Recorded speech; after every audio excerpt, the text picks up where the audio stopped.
Bonjour à vous tous. Voici 26 jours depuis que nous avons débuté le temps de Carême. En Marc chapitre 10, le verset 17, nous lisons « Comme Jésus se mettait en chemin ». Ce matin, notre méditation tournera autour de Marc chapitre 10, les versets 17 à 31. Ce n'était pas le bon moment pour déranger Jésus. Mais là se dresse un homme avec un petit sourire aux lèvres, posant des questions sur l'éternité. « Mon maître, que dois-je faire pour hériter la vie éternelle ?» Ce n'était pas la meilleure question à ce moment précis. La réponse de Jésus est un peu capricieuse. Ce questionneur était sûrement en terrain sûr, en qualifiant ce fameux professeur de bon. Mais il est défait rapidement. Cela semble très injuste pour nous qui savons que Jésus était bon. Pourquoi joue-t-il avec cet homme?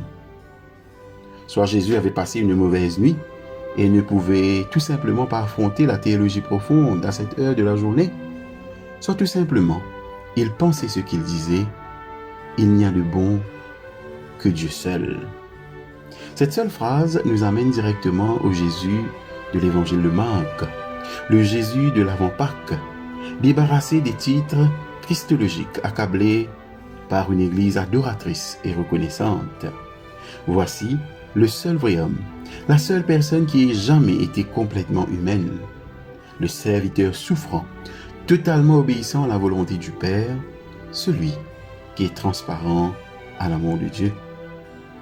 Ici, nous avons placé devant nous, à un point critique du récit de Marc, ce système qui est décrit comme la rupture aiguë entre le Jésus historique et le Christ de la tradition chrétienne. Le Jésus de Marc est brûlé par le désir d'honorer Dieu à chaque instant.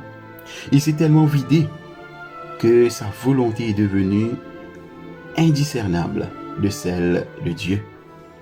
L'auteur du 4e évangile avait raison lorsqu'il appliquait à Jésus les paroles du psalmiste.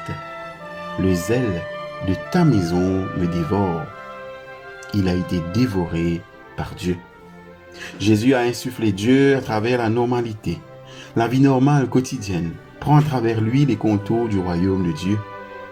Une minute, Jésus pressé par les affaires de son Père et n'ayant pas de temps à perdre pour les conversations, devant la porte, donne du fil à retordre à cet interlocuteur. Un autre moment, et la compassion de son humanité transparaissait. Jésus, l'ayant regardé, l'aima. Jésus reconnaît dans le questionnement angoissé de ce jeune homme si sérieux la réalité absolue et vraie. Voici une âme qui vacille sur la corde raide entre la terre et le ciel. Il peut arriver au niveau requis de la respectabilité ou du succès, mais il y a toujours une chance qu'il tombe entre les mains du Dieu vivant. Jésus, ici, nous montre l'amour, un amour qui peut poser la difficile question. Qui est prêt à risquer de voir l'être aimé s'éloigner, abattu, plutôt que de nier l'amour avec des demi-vérités, des mots vides et faciles?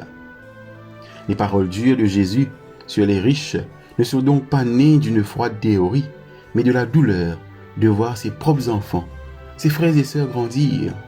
Comme toujours, l'entrée dans le royaume de Dieu se révèle comme un processus d'autosélection. Au lieu de cela, Jésus nous montre une image différente.